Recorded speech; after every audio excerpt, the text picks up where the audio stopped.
মধ্যে পৌঁছলো। পৌঁছার পরে বলল, হে মুহাম্মদ, আপনি এই জায়গার মধ্যে 2 রাকাত নামাজ আদায় করেন। আমার নবী ওই জায়গার মধ্যে 2 রাকাত নামাজ আদায় করলেন। জিজ্ঞাসা করলেন, এটা কোন জায়গা? জিবরাইল আলাইহিস সালাম বললেন, যেটা হলো আপনার ভাই মুসা কালিমুল্লাহ এই পাহাড়ের মধ্যে আল্লাহ রব্বুল আলামিনের সাথে কথা বলতেন। এরপরে আমার নবী আবার বুরাকের উপর আরোহণ করলেন। সেই বুরাক চলতে আরম্ভ করলো। চলতে চলতে সেই বুরাকে বাইতুল মুকাদ্দাসের মধ্যে পৌঁছলো। নবী করিম সাল্লাল্লাহু আলাইহি ওয়াসাল্লাম বলেন, এরপরে আমি আমার বুরাকটাকে ওই খুঁটির মধ্যে বাঁধলাম। যেই খুঁটির মধ্যে পূর্ববর্তী নবীরা তাদের বাহনগুলিকে বাঁধত। বাঁধার পরে আমাকে বলা হলো যে মসজিদে আকসার ভিতরে প্রবেশ করার জন্য। আমি মসজিদে আকসার ভিতরে প্রবেশ করলাম।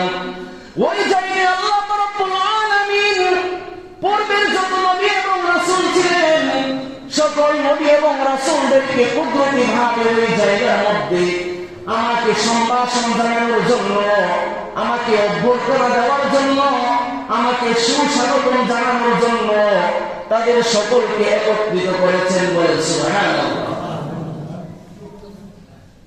সকল নবীরা আমার অপেক্ষায় দাঁড়িয়ে আছে। আমি যখন সেখানে প্রবেশ করলাম, সকল নবী আমাকে সালাম দিল। সকল নবীরা পূর্ব থেকেই তারা কাতার বন্দী হয়ে দাঁড়িয়েছিল।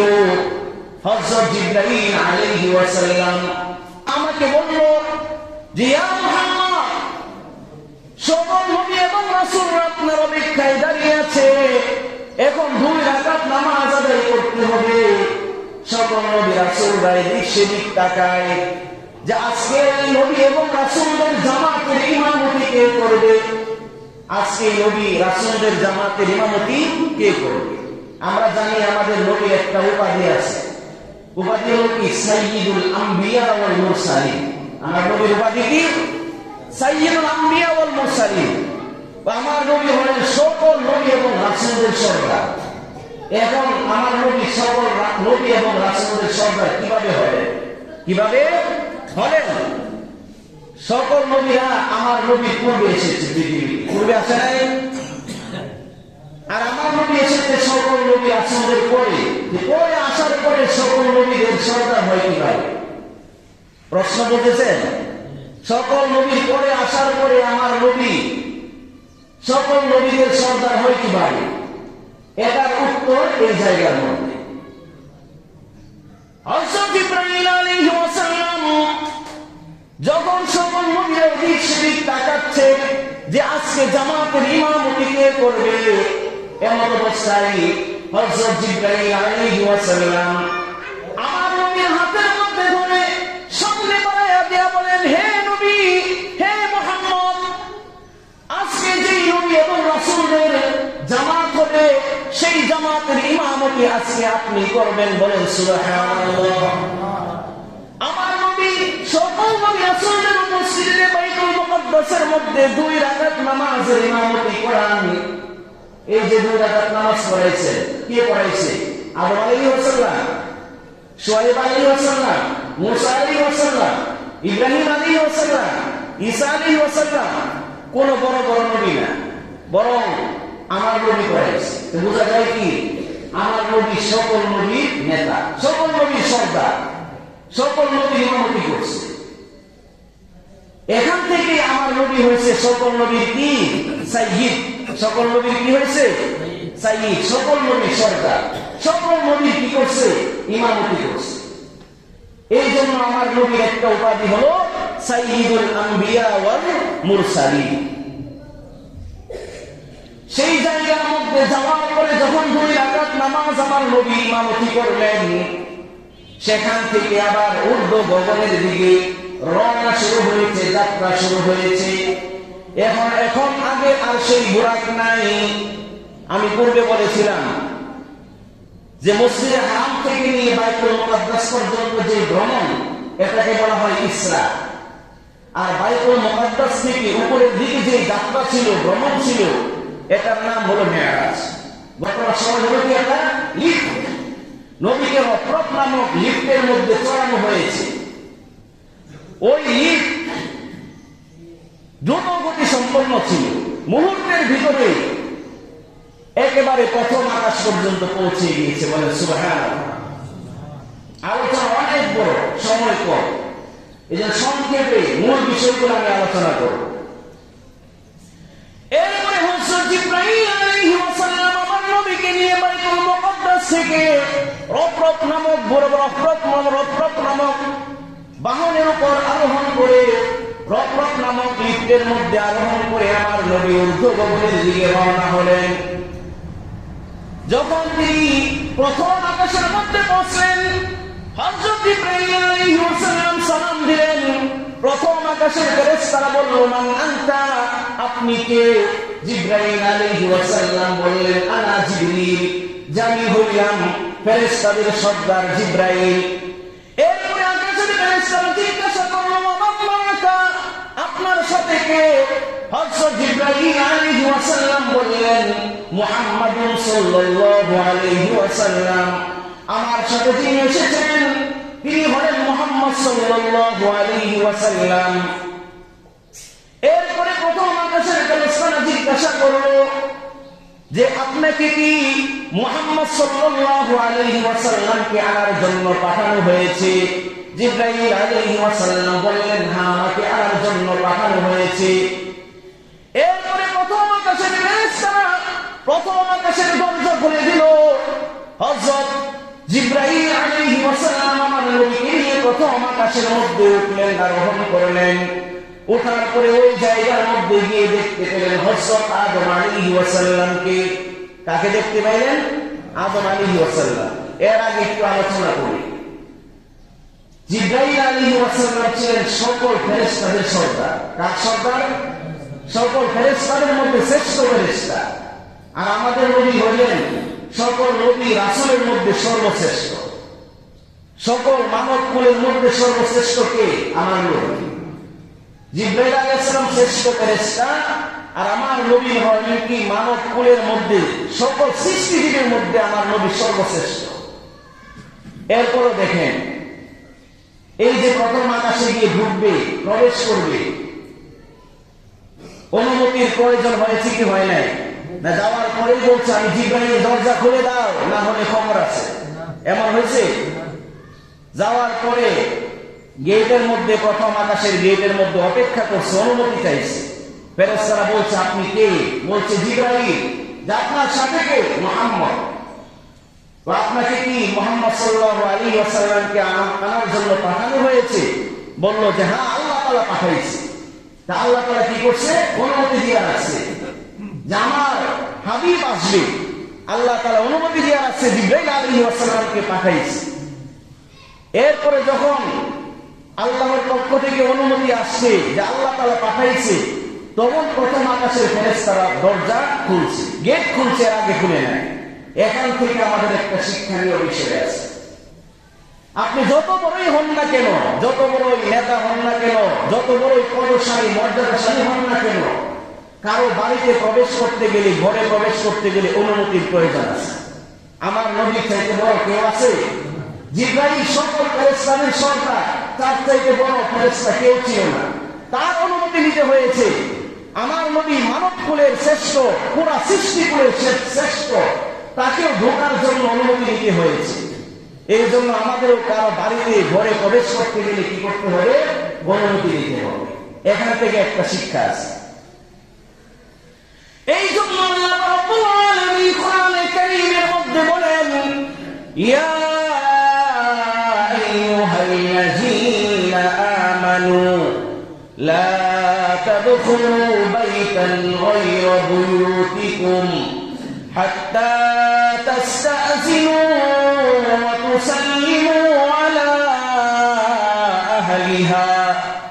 আল্লাহ রাব্বুল আলামিন বলেন, হে ঈমানদাররা, তোমরা তোমাদের ঘর ছাড়া যখন অন্যদের ঘরের মধ্যে প্রবেশ করবে, তখন যতক্ষণ না পর্যন্ত তোমরা অনুমতি নিবে, যতক্ষণ না পর্যন্ত তোমরা সালাম দিবে, ততক্ষণ পর্যন্ত তোমরা অন্যদের ঘরের মধ্যে প্রবেশ করবে না।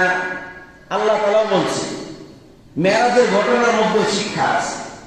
এই জন্য কারো বাড়িতে প্রবেশ করতে গেলে, ঘরে প্রবেশ করতে গেলে কিসের প্রয়োজন? অনুমতির প্রয়োজন, সালামের প্রয়োজন। একটা বাড়িতে পুরুষ মহিলা কতজনই থাকে, কত অবস্থানে থাকতে পারে। আপনি সালাম দিলেন না, অনুমতি দিলেন না, হঠাৎ করে ঢুকে গেলেন, তখন দেখা যাবে লজ্জায় করতে হবে, বিব্রতকর পরিস্থিতিতে করতে হবে। এই জন্য অনুমতির প্রয়োজন, আল্লাহ তাআলা শিক্ষা দিতেছে। এরপরে হযরত আদম আলাইহিস সালামের সাথে আমার নবীর সাক্ষাৎ। আদম আলাইহিস সালাম আমার নবীকে বললেন, হে আমার সন্তান, তোমাকে সুস্বাগতম, তোমাকে আহলান সাহলান। হযরত রাসূল করিম সাল্লাল্লাহু আলাইহি ওয়াসাল্লাম দেখলেন হযরত আদম আলাইহিস সালাম একটা সিংহাসনের মধ্যে বসে আছেন। তার ডান পাশে কে, তার ডান পাশে অনেক মানুষ, তার বাম পাশে অনেক মানুষ। হযরত আদম আলাইহিস সালাম যখন ডান দিকে তাকান তখন তিনি হাসেন, আবার যখন বাম দিকে তাকান তখন কাঁদেন। জিবরাইল আলাইহিস সালামকে জিজ্ঞাসা করলো, হে ভাই জিবরাইল, আদম আলাইহিস সালাম যখন ডান দিকে তাকায় তখন তিনি হাসে, আবার যখন বাম দিকে তাকায় তখন তিনি কাঁদে, তার কারণটা কি? জিবরাইল আলাইহিস সালাম বললেন, হে মুহাম্মদ, আদম আলাইহিস সালামের ডান পাশে যে মানুষ আছে তারা হলো জান্নাতি। উনি যখন তার জান্নাতি সন্তানদের দিকে তাকান তখন তিনি হাসতে থাকেন, আর বাম দিকে যে মানুষ দেখতেছেন ওই মানুষরা হলো জাহান্নামী। হযরত আদম আলাইহিস সালাম যখন তার জাহান্নামী সন্তানদের দিকে তাকায় তখন তিনি কাঁদতে থাকেন। এই জন্য আদম আলাইহিস সালামের পরিবর্তন অবস্থা হয় দুই ধরনের। এরপরে সেখান থেকে রওনা দিয়ে দ্বিতীয় আকাশের মধ্যে গেলেন।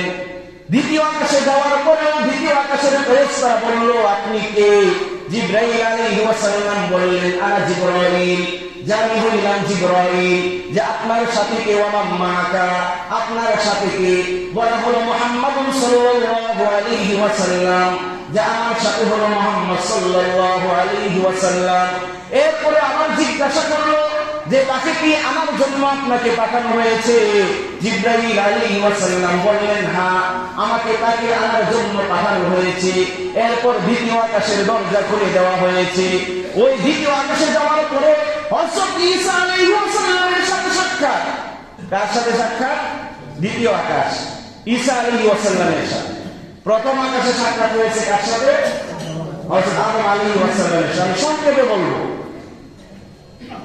প্রথম আকাশে হযরত আদম আলাইহিস সালামের সাথে সাক্ষাৎ, দ্বিতীয় আকাশের মধ্যে হযরত ঈসা আলাইহিস সালামের সাথে সাক্ষাৎ, তৃতীয় আকাশের মধ্যে হযরত ইদ্রিস আলাইহিস সালামের সাথে সাক্ষাৎ, চতুর্থ আকাশের মধ্যে হযরত ইউসুফ আলাইহিস সালামের সাথে সাক্ষাৎ, পঞ্চম আকাশের মধ্যে হারুন আলাইহিস সালামের সাথে সাক্ষাৎ, ষষ্ঠ আকাশের মধ্যে হযরত মূসা আলাইহিস সালামের সাথে সাক্ষাৎ, সপ্তম আকাশের মধ্যে হযরত ইব্রাহিম আলাইহিস সালামের সাথে সাক্ষাৎ।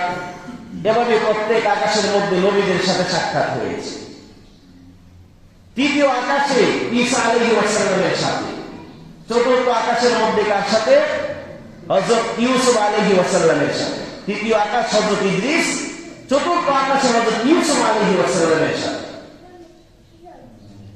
হযরত নবী করিম সাল্লাল্লাহু আলাইহি ওয়াসাল্লাম বলেন, যখন আমি চতুর্থ আকাশের মধ্যে গেলাম, যাওয়ার পরে হযরত ইউসুফ আলাইহিস সালামের সাথে সাক্ষাৎ হলো।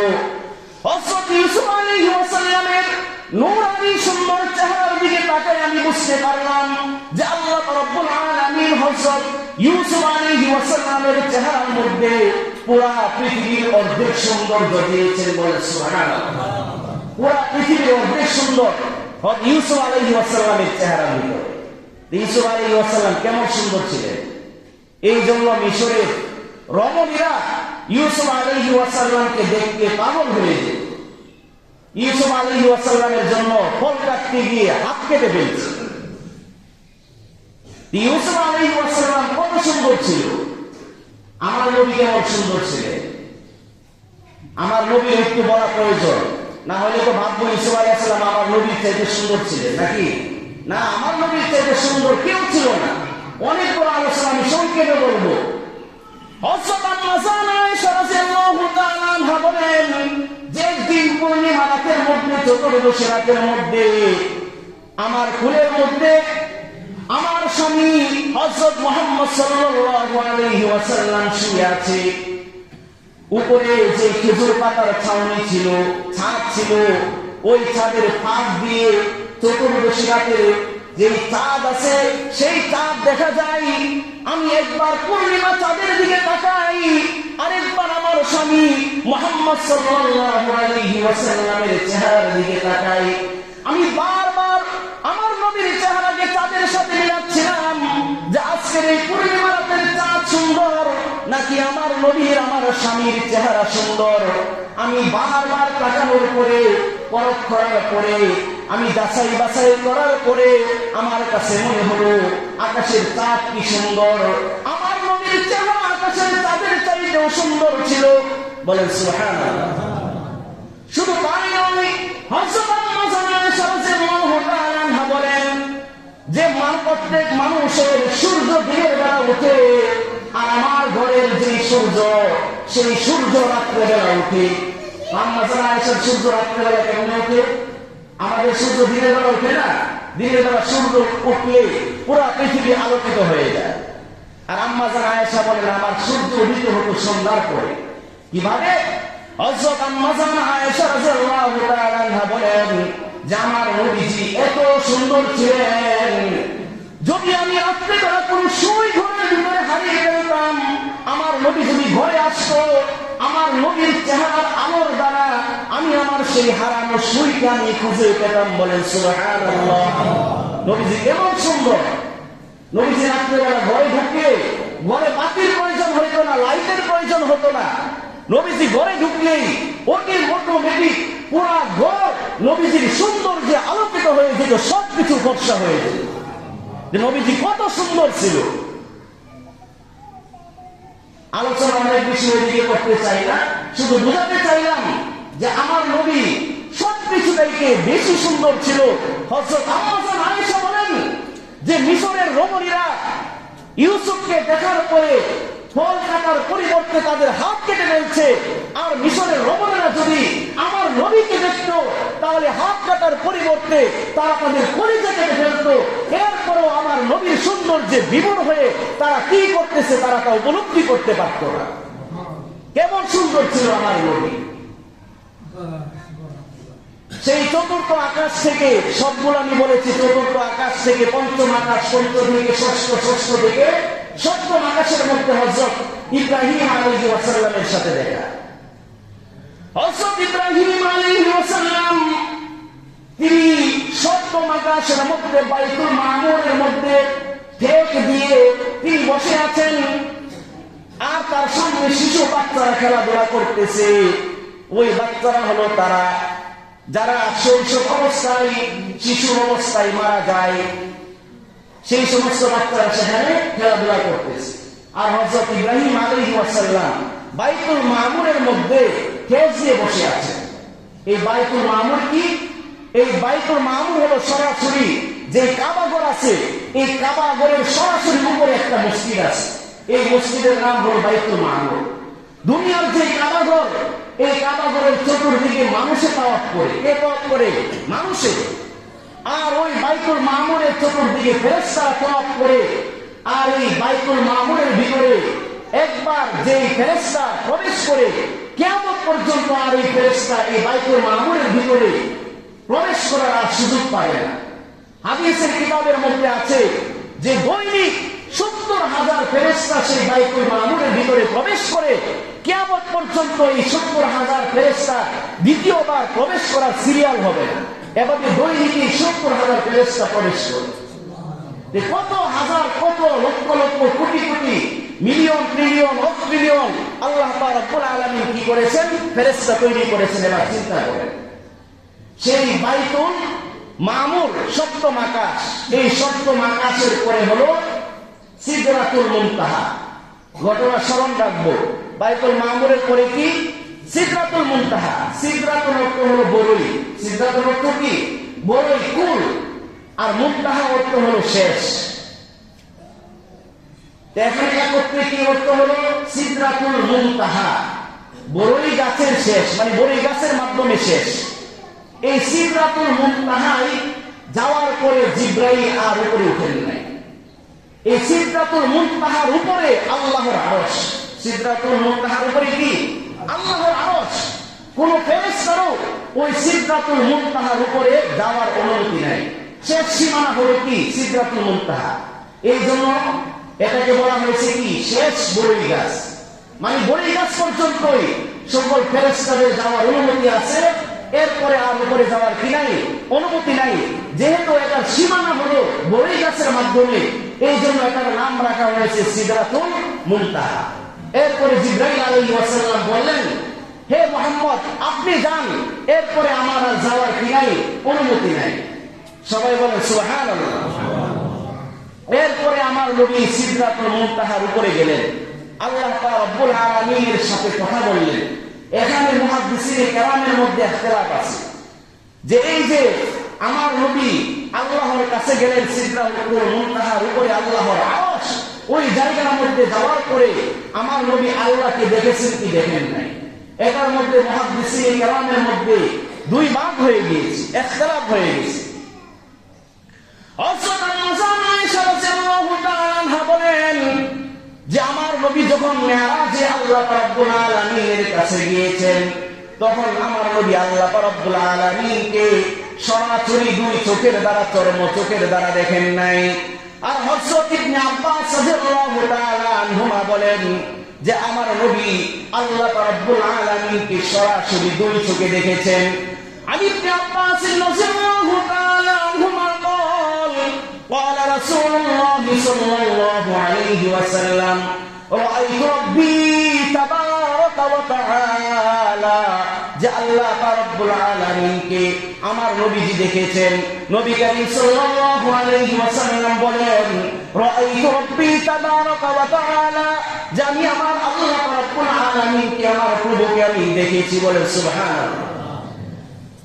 আরেক জায়গার মধ্যে হযরত ইবনে আব্বাস রাদিয়াল্লাহু তাআলা আনহু বর্ণনা করেন, ওয়া আন ইবনে আব্বাস রাদিয়াল্লাহু তাআলা আনহুমা قال أتعجبون أن يكون الخلة لإبراهيم أتعجبون أن يكون الخلة لإبراهيم والكلام لموسى والرؤية لمحمد صلى الله عليه وسلم।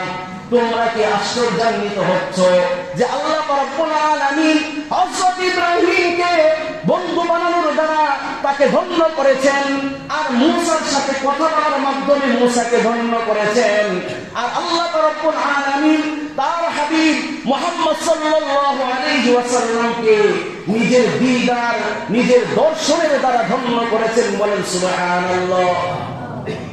ইব্রাহিমকে বন্ধু বানাইছে, মূসার সাথে সরাসরি কথা বলছে, আর আমার নবীকে সরাসরি আল্লাহর দর্শন দিয়েছে, দিদার দিয়েছে। বলেন সুবহানাল্লাহ। ইবনে আব্বাস বলেন আমার নবী আল্লাহকে দেখেছেন। এখানে অনেক আলোচনা। এরপরে আমার নবীজি জান্নাতে গেছেন, জাহান্নামে গেছেন, ওই জায়গা থেকে আবার তিনি ব্যাক করলেন, পিছনের দিকে ব্যাক করলেন। এখন পিছনের দিকে আসার সময় প্রথম আকাশে কি? উল্টো দিকে, মানে একবারে শেষ আকাশ, সপ্তম আকাশে কে? ইব্রাহিম আলাইহিস সালাম। যখন ইব্রাহিম আলাইহিস সালামের নিকটে আসলেন, ইব্রাহিম আলাইহিস সালাম বললেন যে হে মুহাম্মদ, আল্লাহ রাব্বুল আলামিন তোমার উম্মতকে কি হাদিয়া দিয়েছে? হুজুর সাল্লাল্লাহু আলাইহি ওয়াসাল্লাম বললেন যে আল্লাহ তাআলা 50 ওয়াক্ত নামাজ আমার উম্মতকে হাদিয়া দিয়েছে, 50 ওয়াক্ত নামাজ ফরজ করেছে। ইব্রাহিম আলাইহিস সালাম বললেন খুব ভালো, যাও এই হাদিয়া তোমার উম্মতের জন্য নিয়ে যাও। আর ইব্রাহিম আলাইহিস সালাম রওনা দিয়েছেন। না, হযরত রাসূল করিম সাল্লাল্লাহু আলাইহি ওয়াসাল্লাম সপ্তম আকাশ থেকে রওনা দিয়েছেন। এখন আসলেন কোন আকাশে? ষষ্ঠ আকাশে, 6 নম্বর আকাশে। 6 নম্বর আকাশে কে ছিল? মুসা আলাইহিস সালাম। মুসা আলাইহিস সালামের কাছে আসলো।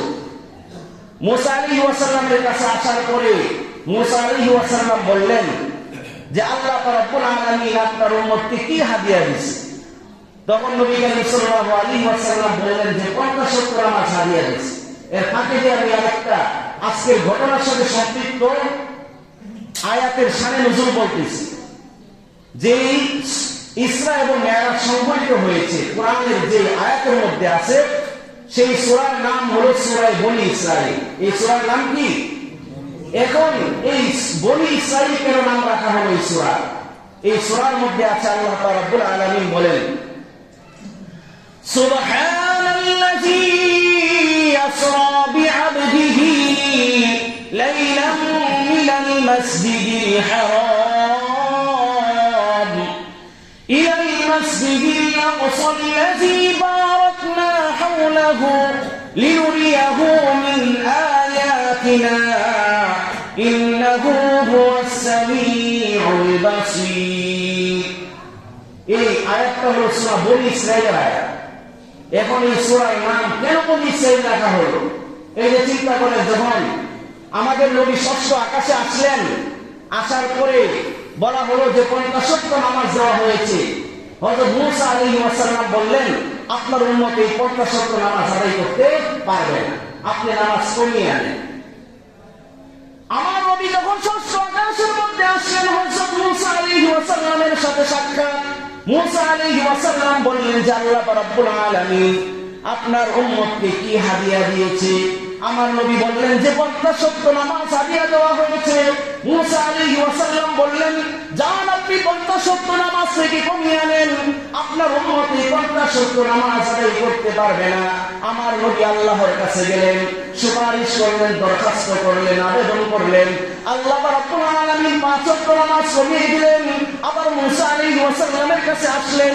মূসা আলাইহিস সালাম বললেন, আপনার উম্মত এই 45 নামাজ আদায় করতে পারবে না, আরো কমিয়ে আনেন।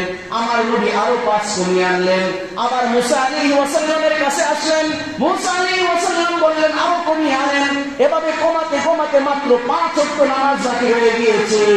এরপরে মূসা আলাইহিস সালাম বললেন, আপনি 5 থেকেও কমিয়ে আনেন।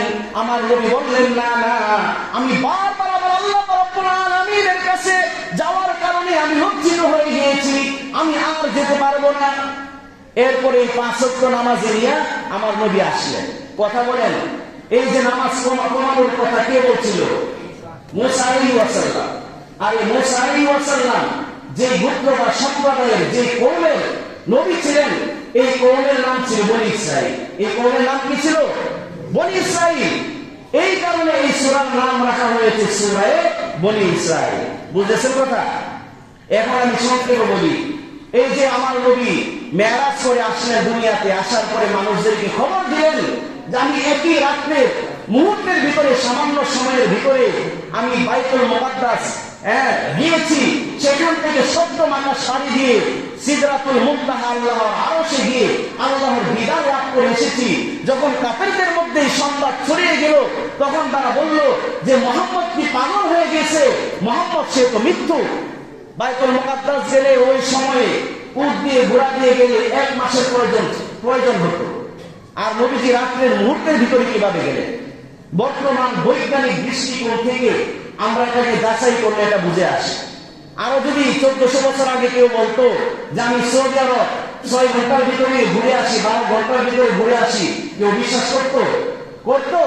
এখন যদি কেউ বলে যে আমি সৌদি আরব থেকে 12 ঘন্টার ভিতরে ঘুরে আসি, 3 ঘন্টার ভিতরে রকেট দিয়ে ঘুরলে 3 ঘন্টা দিয়ে পারা যায়, 1 ঘন্টায় পারা যায়। রকেট দিয়ে আপনার চাঁদের মধ্যে চলে যায়। এ বর্তমান সময় এটা সম্ভব কি সম্ভব না? সম্ভব। ওই যুগে, বর্তমান যুগে যদি এটা মানুষের জন্য সম্ভব হয়, মুহূর্তের ভিতরে পুরো বিশ্বকে ভ্রমণ করা, ওই সময়ে আল্লাহর জন্য আমার নবীকে নিয়ে যাওয়া সম্ভব কি সম্ভব না? বলে সম্ভব। এরপরও কাফেররা, সংক্ষেপে বলতেছি, এরপরও কাফেররা তারা বিশ্বাস করে না। বলে আবু বকরকে জিজ্ঞাসা করো। আবু বকর যদি বলে তাহলে আমরা মেনে নিব। আবু বকরকে জিজ্ঞাসা করা হলো, যদি আমার নবী বলে থাকে তাহলে সত্যই বলেছে। এই আবু বকর এটাকে বিশ্বাস করার কারণে সেদিন থেকে আমার নবী আবু বকরকে উপাধি দেন সিদ্দিক, যে আবু বকর হুয়া সিদ্দিকুন, আবু বকর সে হলো সত্যবাদী। এরপরে ওনার নামের পিছনে লাগানো হয় কি? সিদ্দিক। এরপরে কাফেররা বিভিন্ন প্রশ্ন, যে তুমি যে বাইতুল মুকাদ্দাস গিয়েছো, বলো বাইতুল মুকাদ্দাসের জানালা কয়টা, বাইতুল মুকাদ্দাসের দরজা কয়টা, বাইতুল মুকাদ্দাসের পিলার কয়টা? কথা বলেন, আপনারা এত দিন ধরে মসজিদে নামাজ পড়েন, কয়টা পাকা আছে বলতে পারবেন? কয়টা দরজা জানালা এগুলি বলেন? এগুলি উদ্দেশ্য না, নামাজ পড়ার উদ্দেশ্য। নামাজ পড়ার উদ্দেশ্য। কাফেররা অবান্তর প্রশ্ন করতে লাগলো আমার নবীকে আটকানোর জন্য। আমার নবী বলেন, যখন কাফেররা আমাকে প্রশ্ন করলো বাইতুল মুকাদ্দাসের দরজা কয়টা, জানালা কয়টা, আল্লাহ রাব্বুল আলামিন কুদরতি ভাবে সেই বাইতুল মুকাদ্দাসের সিনারি ফটো আমার সামনে ধরে দিলেন। আমি দেখে দেখে গনে গনে বাইতুল মুকাদ্দাসের দরজা জানালাগুলো তাদেরকে জানালা দিলাম। বলে সুবহানাল্লাহ।